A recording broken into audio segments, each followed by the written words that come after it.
Okay, it's definitely very obvious at this particular point after Boruto chapter 74 who's the strongest ninja in Boruto Naruto Next Generations and in general in Naruto history, and it's kind of shocking to say the least. Subscribe and hit that bell. I talk about all sorts of anime and manga related stuff. I know you might be interested. Hit them buttons. Because throughout Boruto we've definitely seen a lot of shifts and characters changing in strength. Of course, Naruto and Sasuke, for example, two pivotal characters, the icons of the series, ultimately being downgraded after Naruto lost Kurama and Sasuke lost his Rinnegan, and even more so we've seen power-ups on the Boruto side of things, with Kawaki getting this new karma that gave him new dojutsu and all sorts of techniques, as well as Boruto continuing to power up with the possession of Momoshiki in his body. And with all the powers shifting and whatnot, you would think like, okay, the power is definitely going to be a little bit more put in place. After Ishiki, things is going to start smoothing themselves out, right? Naruto's going to ultimately get stronger somehow, likewise with Sasuke, and Boruto and Kawaki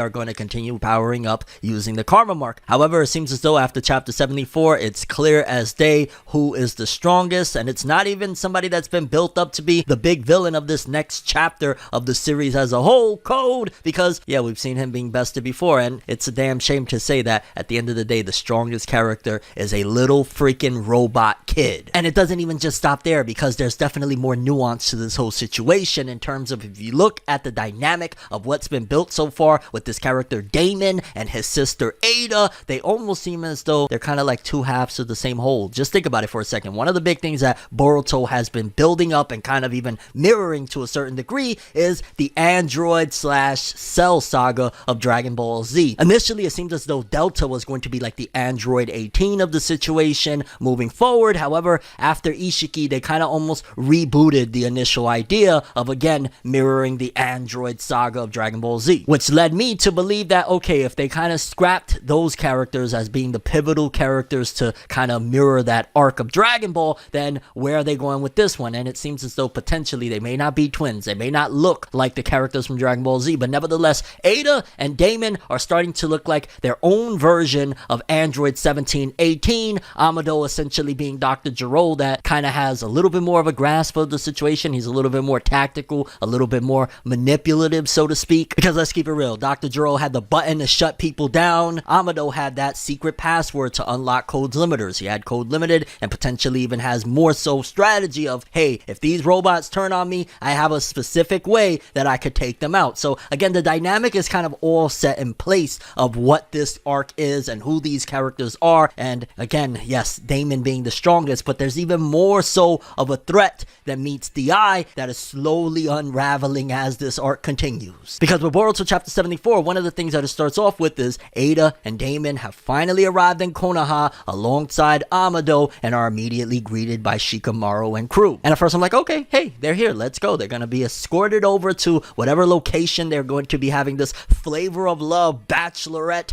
type of situation. And I was like, all right. When then suddenly again it goes all Dragon Ball Z and Ada's able to float, levitate, and fly away. And I'm just thinking to myself, wow, so she can use her mind and be all sorts of places, hear all sorts of conversations, use like a damn rewind button, so to speak, on conversations that have happened and all sorts of different things with her mind. And then on top of that, she could levitate, float, and fly away. And then she got her broken hack's ass brother Damon that gets demonstrated later on just how much more so he's broken than ever of, yeah, that's the muscle, the brains, but even more so, now she can fly. And if that's not enough to top it all off, then Amado adds in that once she flew away that, yeah, you know, it won't be before long before Boruto and Kawaki are able to be zipping around here. It's like, dog, pretty soon Boruto is truly heading in the direction of Dragon Ball Z in terms of we're going to have those climactic, insane battles of characters flying at each other, all sorts of stuff. It's definitely heading in that direction if they're already talking about, well, Boruto and Kawaki are going to be able to fly, and it won't be long after that until basically Naruto and Sasuke and them are really incapable of doing anything if they can't fly, because Amado specifically states that it's pretty much a regular thing for Otsutsuki, which now that I think about it, Ada's not Otsutsuki, she's your robot creator. Oh, you used a lot of influence from everything you learned from Otsutsuki to create these things, which is kind of, I guess, a decent explanation as to how the hell these creatures are so damn strong. One is able to fly and use her brain to do all sorts of stuff. The other one is just strong as hell. Like, well, if you use the Otsutsuki, these freaking outer space aliens, as a blueprint for whatever you're making, okay. Which definitely leads to more speculation regarding Amado's identity, but we'll cover that here in a bit. Because of course, over at the mansion, I don't know if it's a mansion, it's a pretty big house though, that Boruto, Kawaki, and crew are at, awaiting Ada, they start to bickering back and forth. And there's definitely more to it than just Kawaki being grumpy, so to speak, because Boruto's thinking like, hey, we're about to have a good time. The problem with Kawaki and why he's telling him to get serious about it is that, remember, and they even show the flashback there, he just not that long ago saw Momoshiki lurking about essentially around Boruto. He realizes that Boruto is even a threat himself. It's not only just this Ada situation, it's not only Damon, it's not only Code. Boruto is also to a certain degree, ticking time bomb, unbeknownst to him. Because of course, Boruto doesn't really understand just how dire the situation with Momoshiki actually is. And I don't blame Kawaki for being like, dog, get serious. What are you doing? There's an alien right now about to take your body, fam. Wisen up. And I gotta say, hands down, if there is an MVP of this chapter, there are actually two MVPs, because pretty much soon after we see that Sarada and Mitsuki are observing. They're going to be playing lookout, even though there's literally no point, as Sarada states, that if she can see us and she's going to know that we're here anyway, what the hell are we even doing? Why don't we just, you know what I'm saying? Like, to be honest, it does feel a little bit like, why not just have them in the house as well? You know what I'm saying? I mean, granted, having extra personalities, some things can really go wrong, although Sarada would be the one that easily you should throw her in there as well, because she is the tactical one. She is the one that won't throw the mission for any, obscure reason. She's the one that can keep her cool about certain things, although, think about it, if somebody gets hurt, we might get a Mangekyo Sharingan. Throw Sarada in there! But either way, you have them, and then on top of that, you got Team 10 rolling around, Inojin, Chocho, and Shikadai, and I was like, yeah, this is really gonna be bad. I mean, granted, at least they're keeping further back from the situation, but especially somebody like Chocho there, where Chocho is talking about, oh, yo, she's here for my Kawaki, I'm gonna have a rival. You have no rival. Ada's like 1,000,000 out of 10, dog. Relax. Kawaki ain't even interested in none of that. He just wants to be pet by the 7th Hokage.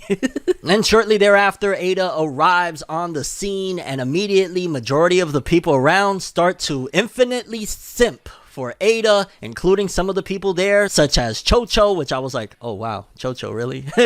But again, what I was saying a second ago, MVPs, Sarada and Shikadai, clap it up for them, because even Mitsuki is seemingly falling victim to this thing. Like, it seems as though based on Mitsuki's response about this whole situation, I've never felt something like this before. Dog, you never got a boner. No, because pretty much everybody around is falling victim to Ada's technique, which again, it's her technique. It's been very much so explained. So it is what it is. However, it kind of makes you question, okay, so if everybody is falling victim to Ada's ability, and if you look closely at the paneling, Sarada and Shikadai were both looking when Ada arrived. When she touched down, they were looking as well. However, Sarada and Shikadai don't fall victim to it. So I'm questioning, like, is this something to do with maybe ocular vision? Although Shikadai doesn't have any sort of Sharingan or Renegan or anything like that. He doesn't have a Byakugan. He's a regular dude. Or could it be something to do with maturity and intellect, which would make you also question, like, okay, wasn't it Sai in the beginning of the chapter that was falling victim to it as well? Like, what the hell is going on? I mean, granted, Shikamaru was able to hold his own to a certain degree with the whole situation as well, so maybe, again, it's something to do with maturity and at the same time intellect, because Sarada is probably more mature than most of these people around, which is why she's also fit and definitely going to be the next Hokage, hands down, like it went from Tsunade, then Kakashi, Naruto, and Sarada right now is the best pick. As soon as she gets her strength up and whatnot, she's Hokage, fam. It's clear as day. Look at that. Ada's there. Everybody's falling victim to her charm, except Sarada and Shikadai. That's pretty much going to be Naruto and Shikamaru of the future. And one more L on the board for Konohamaru. Not only does he take L's on the battlefield, not only does he be basically useless post the pain arc, but now he also falls victim to the love and lust that is brought forth from staring at Ada. So much so that he falls back and he looks like he's just in absolute agony, and Moegi has to even reference him as Little Konohamaru. Dog, we got Lil Konohamaru. Yo, that sounds like such a terrible rap name. I was gonna say a good rap name, but do you really want to be named after this wimp, this poophead? Oh god, I called him a poophead. Lil Konohamaru, you just don't know that you so fucking trash across the globe. I mean, you suck at everything that you do. Konohamaru, why don't you get a clue? Yeah, that wasn't my best bars, but Like, seriously, dog, I don't care. If Sarada and Shikadai are capable of not falling victim to it, granted, you could argue maybe it's because they're further away back. Maybe they both have bad vision. Think about it. Sarada wears glasses. Maybe Shikadai has some eye problem we don't know about. So it could very well be that. Or it could very well be that they're mature and Konohamaru is still Lil Konohamaru, as Moegi described him as. I mean, dog, Ada just got there and she's already clowning on him, calling him Lil Konohamaru as well, using Moegi's words. Like, it's freaking nuts, Konohamaru. Why? He literally has to stop Code and become the next Hokage in order to, like, make up for everything. That's it. There's no other ifs, ands, or buts about it. You stop Code, you stop the Jubi clone thingy majigs, and then you get respect. Otherwise, you're a clown, dog. You the big bozo Kono. That's what hey, Bozo Kono. There we go. Seriously, dog, he's an absolute clown. Like, this shit is ridiculous. I get it that that's her ability, but Sarada and Shikadai are two little children and they're unfazed by it. What's wrong with you, dog? What happened, man? Bring Sarutobi back from the grave just to slap the living shit out of his grandson. That is an absolute L. But upon Ada and Damon arriving, Damon quickly jumps off and starts whipping some tail, showcasing that he is indeed the strongest ninja, or he's not even a ninja. He's the strongest being in the shinobi world and probably even the shinobi history, because of course it has already been stated, Code is between Ishiki and Jigen's strength level. We know that Jigen pretty much rocked Naruto and Sasuke despite the fact that they both had Kurama and their Rinnegan. We know that Ishiki of course is a step up from that, but nevertheless we know that Code is above Jigen. So with Code being above Jigen and the fact that we've seen yet again Damon kick his tail right after releasing his limiters and whatnot, then you add on top of all that Boruto and Kawaki were kind of, supposedly at a peak that Naruto and Sasuke aren't even at right now. And in this chapter, Damon whips the living crap out of both of them, KOing both of them. Kawaki trying to use his dojutsu, it did nothing. Damon grabbed the rods and it was nothing to him. It's just honestly embarrassing. He is legit the strongest. A little robot kid. We have the strongest here, but it gets even worse than that. Or maybe better.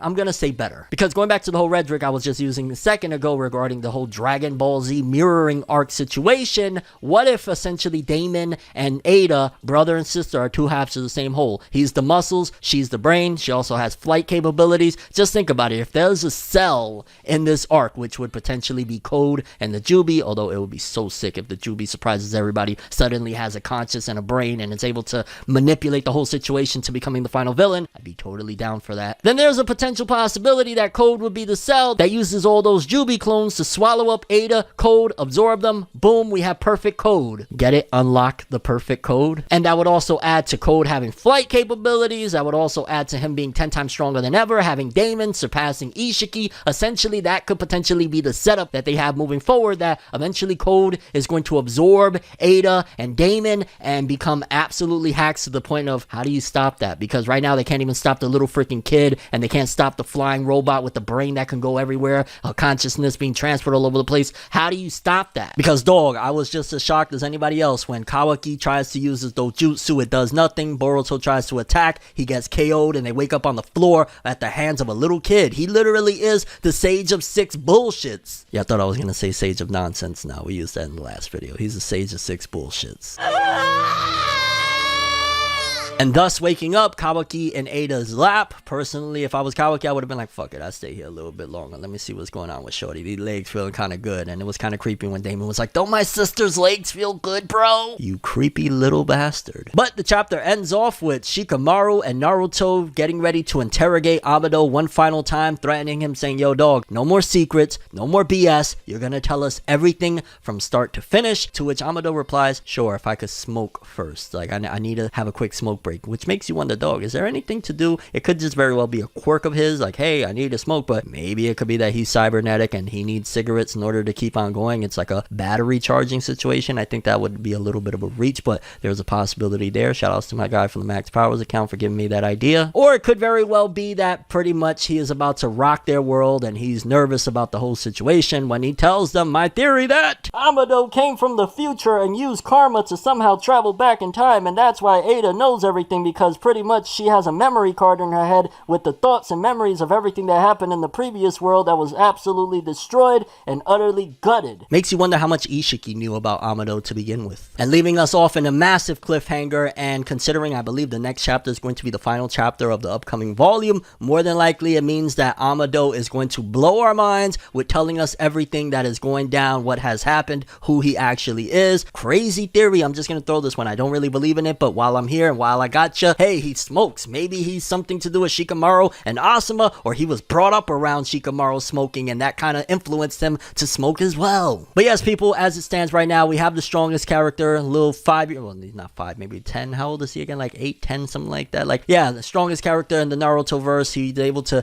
kick down Kaguya Otsutsuki. He's able to give Madara biggest L's of his life. He's able to make Hashirama his biatch. God, I hope that's not the case. I mean, granted, yeah, maybe I'm using a little hyperbole, but he spanked both of them, and he spanked Code, who was in between Jigen and Ishiki. What can Naruto and Sasuke do to this kid? Why is this kid this strong? He does not deserve this power! Let me know what you guys think, though. Is Damon the strongest character in Naruto Boruto history? Also, do you think there's a possibility that they're being set up to be Android 17 and 18, and essentially Code is going to absorb them using the Jubi clones and basically become perfect Code? Also, your theories, your final ones, because seemingly Amado's gonna reveal it all next chapter on who the hell Amado is and what has really been going on this entire time. So that's for this one. I'm ForneverWorld, and as always, people, have an awesome day. Peace in. Subscribe and hit that bell to get all notifications. I talk a lot of anime and manga stuff. You might be interested. Love ya.